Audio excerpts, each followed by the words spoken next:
याही वर्षी आपणासमोर चालू घडामोडीवर आधारित छत्रपती संभाजीनगरचा विकास आणि चालू विशेष घडामोडी हा सजीव देखावा सादर करीत आहोत.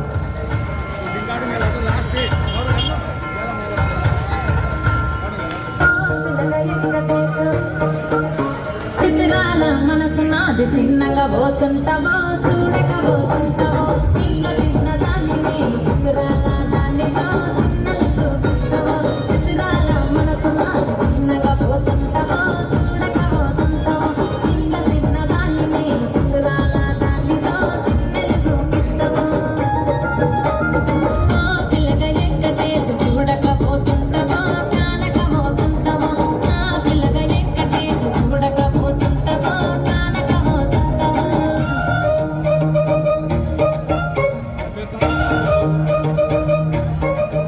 अबे सौरभ, काय बे तुम्ही लोक रीलच्या नादात पडलो, वेड लागलाय सगळ्याला. अरे भाऊ, तू तर तिरुपतीला गेला होता ना, कधी आला? दर्शन कसं झालं? हे बघ भावा, एकदम मस्त झालं दर्शन. व्यंकटरमणा गोविंदा गोविंदा. हे बघ भाऊ, माझं तर सेट आहे. मला तर जॉब लागले पुण्यात. आता मी कायम तिकडेच. तुम्ही बसा बे. जे बघल ते पुणे, मुंबई, बेंगलोरला जात आहे जॉब साठी. छत्रपती संभाजीनगरचा विकास कसा होणार बे? अरे दादा, ते तर काय करतील, इथे बेकार राहण्यापेक्षा तिथे गेलेलं बरं ना. रुचिता, तू पण ना. मी नाही काय ते. जरी माझं शिक्षण कमी असलं तरी व्यवसाय चांगल्या पद्धतीने करतो की मी. अरे भाऊ, तू तुझा व्यवसाय सेट केलास. आम्हाला कुठला व्यवसाय? इथल्या सूत गिरण्या, टॉवेलचा जर कारखाने, विडी उद्योग इतिहासात जमा झाले तिथं. आणि मला सांग, IT पार्क, मोठमोठे कंपन्या. छत्रपती संभाजीनगर पण एक तर आहे कसा, मग सुशिक्षित लोकांसाठी नोकऱ्या कुठून मिळणार? ते तर आहेच रे, पण आपल्यासारखं लाईट जाते. अजून सुद्धा बुधवारी 4-5 तास लोड शेडिंग. ते तर जाऊ दे, नळाला 4 दिवसाआड पाणी पुरवठा होतो. व्यवस्थित रस्ते नाहीत, पर्यटन स्थळ नाही. एखादा उड्डाणपूल होणार म्हटल्यावर सुद्धा त्यावर गेली 5 ते 10 वर्षापासून अजून निर्णय स्थगितच आहेत. विमान सेवा पण नाही. मग सांग, इथं कसं येतील कंपन्या? तुमचं देखील बरोबर आहे बे. परवा आमच्या मित्राला आम्ही स्थळ पाहायला गेलो. तिथे मुलीने मुलाला चक्क सांगितले, तुम्ही पुणे किंवा मुंबईत जॉब करत असाल तरच मी होकार देणार. आणि सासू सासरे मात्र छत्रपती संभाजीनगरातच राहायला पाहिजे. हे ऐकून मला धक्काच बसला. पण तुम्ही तुमच्या आई वडिलांचा विचार करून बघा, ते कसे राहतील तुम्हाला सोडून इथे. सध्या 50% आई वडिलांची परिस्थिती अशीच आहे बघ. दर 5 वर्षे कोणते ना कोणते पक्ष सत्तेत कार्यरत असते. मग अशी विकास कामे जलद गतीने का होत नाहीत? आतापर्यंत एखादी IT कंपनी जर चालू झाली असती ना, तर ते पाहून इतर कंपन्यांनीच देण्याचा पुढाकार घेतला असता. हे बघ, सत्ता कुणाची का असे ना, आम्हाला विकास पाहिजे. अगदी बरोबर आहे बघ तुमच्या दोघांचं. अरे दर 5 वर्षांनी निवडणूक होते आणि मतदानाची टक्केवारी किती? तर फक्त 50%. म्हणजे आपण मतदान या महत्वाच्या कर्तव्याकडे दुर्लक्ष करतो आणि दुसऱ्यांनाच नावं ठेवतो. आपण जर मतदानाचा हक्क बजावला व योग्य व्यक्तीला निवडून दिलं तर आजचा विकास हा नक्कीच होईल. आजचा तरुण उद्याच्या देशाचं भविष्य आहे आणि तो जर कोसळला तर देशाच्या भविष्याचं काय? अरे मित्रांनो, शांत व्हा, शांत व्हा. मी तुमची व्यथा समजू शकतो. स्मार्ट सिटी समाविष्ट आहे. आपण सर्व सुशिक्षित लोक एकत्र येऊन सर्व राजकीय नेत्यांकडून त्या IT पार्क, मोठमोठ्या कंपन्या येण्यासाठी आपण सगळे यासाठी प्रयत्न करूया की येत्या पुढील काही काळात यापुढे शिक्षण घेणारी आपली मुलं मुली नोकरीला लागतील असा निर्धार करूया.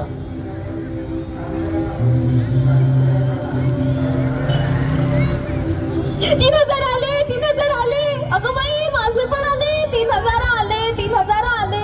भाऊ, तुला काय झालं, काय झालं, काय झालं मला सांग. मला ये लावलं लावलं लावलं लावलं लावलं लावलं लावलं तुला ये लावलं लावलं लावलं लावलं लावलं लावलं मला ये लावलं लावलं लावलं लावलं लावलं लावलं लावलं तुला ये लावलं लावलं लावलं लावलं लावलं लावलं. हे काय रे बाबा, हे सर्व महिलांना लाडकी बहीण योजनेचं येड लागले बघ. जीन टपाक डमडम. मग त्यात काय भे तुला तुला काय झालं? अरे तुला काय सांगू नागेश, माझी बायको सारखं माग लागले मग माझ्या. या योजनेचा फॉर्म नीट भरलात ना, म्हणजे 3,000 रुपये येतील ना. मग अजून कधी येते 3,000 रुपये? बास बास केले बघ मला तिने. जीन टपाक डमडम. अबे माझी बायको तर 3,000 रुपये नाही आले तर तुमच्या खिशातूनच घेते अशी धमकी दिली आहे मला. बोली का धोका? अरे नागेश, माझी बायको तर घर कामासाठी कामवाली बाई बघितली आहे आणि तिला पगार कोण देणार म्हटलं तर म्हणे माझ्या मुख्यमंत्री भावाने मला दर महिन्याला 1,500चा पगार चालू केलाय. ते तिला देऊन टाकते म्हणते. जीन टपाक डमडम. मी म्हणतो सरकारने या लाडक्या भाऊजीकडे बी लक्ष द्यायला पाहिजे बे. अरे लाडका भाऊजी, हे काय नवीन योजना? जीन टपाक डमडम. माझी बायको मुख्यमंत्र्याची लाडकी बहीण म्हटल्यावर मुख्यमंत्र्याचा लाडका भाऊजी की बे मी. चीन टपाक डमडम. अय्या माझे 3,000 आले, 3,000 आले, 3,000 आले, 3,000 आले. अगो बाई बाई बाई, अहो हे काय, मी मुख्यमंत्र्यांची सावत्र बहीण आहे का? शेजारीला 3,000 आले, आपल्या कामवाल्या बाईला सुद्धा 3,000 आले, मलाच का नाही आले? अरे नागेश, हे काय चमत्कार? अरे माझ्या बायकोच्या खात्यावर 3,000 रुपये जमा झालेत रे आत्ताच. मेसेज आले बघ मला. जीन टपाक डमडम. अबे भावा, माझ्या बायकोचा सुद्धा मला आत्ताच फोन आला बघ. तिला सुद्धा 3,000 रुपये जमा झालेत खात्यात. मी तिला पहिलंच सांगितलो 3,000 आले की 1,500 तुझे 1,500 माझे. बुक्कीट टेंगुळ. भावा चल मग मजा करूया, चमेलीच्या हवेलीला जाऊया. हा चल जीन टपाक डमडम. थोड़ी फुर्सत भी मेरी जहाँ कभी बाहों को दीजिए, आज की रात मजा हुस्न का आँखों से लीजिए, वक्त बर्बाद न दिन रात की बातों में कीजिए, आज की रात मजा हुस्न का आँखों से लीजिए.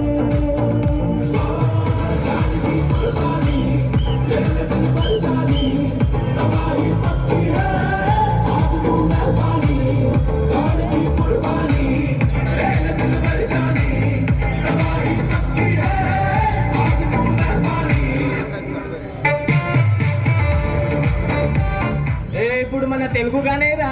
సూసేకి అక్కిరవ్వ మాదిరి ఉంటాడే నా సామే,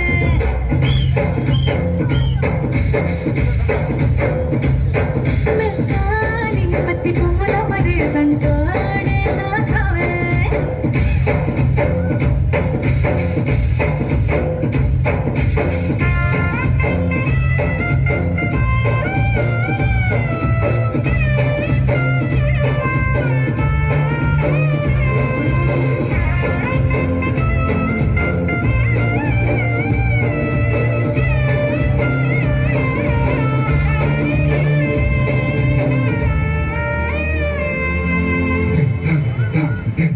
సూసేకి అక్కిరవ్వ మాదిరి ఉంటాడే నా సామే,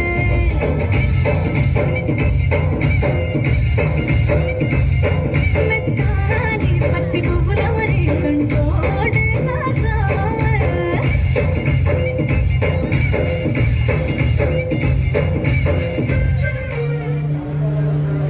अरे तुम्ही लोक मुख्यमंत्री माझी लाडकी बहीण योजना यावर चेष्टा मस्करी करता. लाडक्या बहिणीसाठी दिलेल्या पैशाचा गैरवापर करता तुम्ही. एखाद्या गरीब व्यक्तीला हीच रक्कम किती महत्वाची आहे हे तुम्हाला माहित आहे का?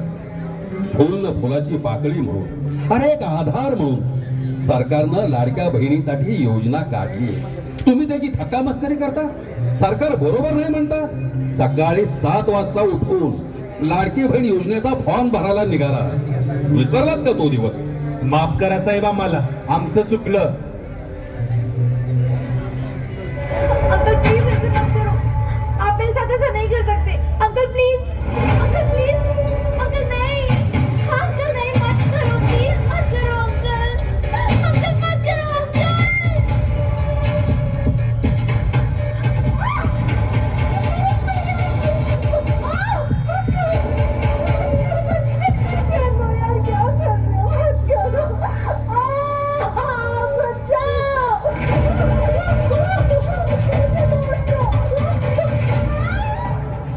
कोलकाता डॉक्टर रेप केस, बदलापूर स्कूल रेप केस, रत्नागिरी नर्सिंग स्टुडंट रेप केस.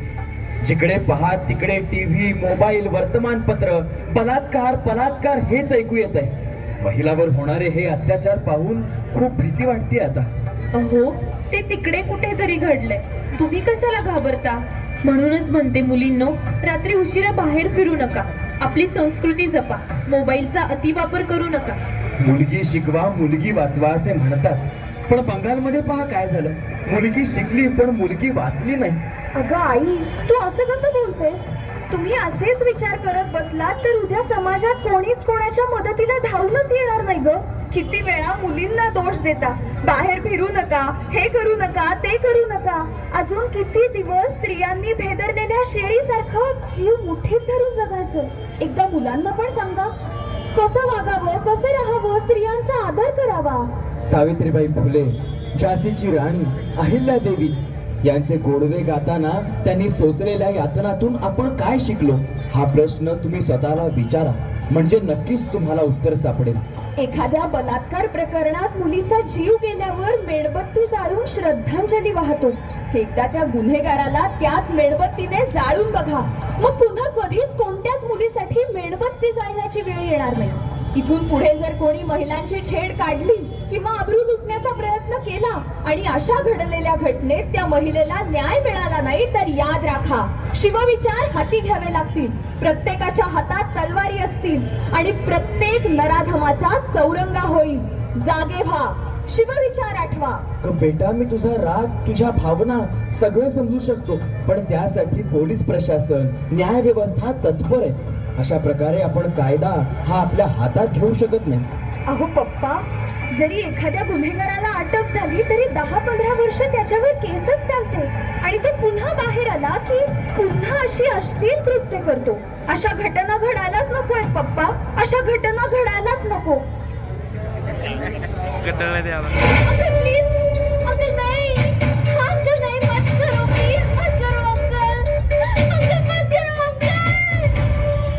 हे देवा, पुन्हा कुठे काय घडतंय? आई जगदंबे, जगत जननी, आई आदी माया पराशक्ती, उठ चंडिके, उगार मूठ आणि तूच थांबव आता तुझी लूट, तूच थांबव तुझी लूट.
सोडणार नाही, मी तुला सोडणार नाही.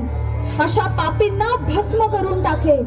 मी जगदंबा, मी महिषासुर मर्दिनी, मी भगिनी, मी अर्धांगिनी, मी माता, अशा अनेक रूपात आहे मी. धरतीवरील सर्वांची काळजी करण्यासाठी कुणावरही संकट आले तर मी धावून येणारच. ज्याच्या पापाचा घडा भरेल त्याला मी शिक्षा करणारच.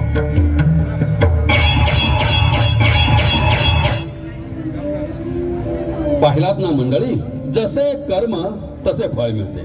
आपल्या मुलांना लहानपणापासूनच चांगल्या संस्काराचे धडे देऊया. आपल्या धर्माचे रक्षण, स्त्रीचे रक्षण आणि देशाचे रक्षण कसे करावे ते समजून सांगूया, म्हणजे कोणतीच व्यक्ती महिलांकडे वाईट नजरेनं पाहणार नाही. बलात्कार अशा प्रकरणांना आळा घालूया. मला काय करायचंय, मी काय एकटाच आहे का? सरकार पाहून घेईल. अशा गोष्टी करू नका. एकजूट व्हा. आपला देश, आपला धर्म, हिंदू सनातन संस्कृती जपा. तुमची एकी या देशाला मजबूत बनवेल. कारण पाहिलात ना परवा बांगलादेशात हिंदूंना किती त्रास सहन करावा लागला ते. अहो, निष्पाप हिंदू मारले गेले. सण उत्सव जयंतीमध्ये डीजेवर पैसा अवश्य खर्च करा, पण त्याही पेक्षा दुपटीनं देव देश धर्म रक्षणासाठी तसे समाजाला जागृत करण्यासाठी जे काही करता येईल ते निश्चित करा. लक्षात ठेवा, धर्म टिकला तरच धार्मिक सोहळे आपण करू शकणार आहोत.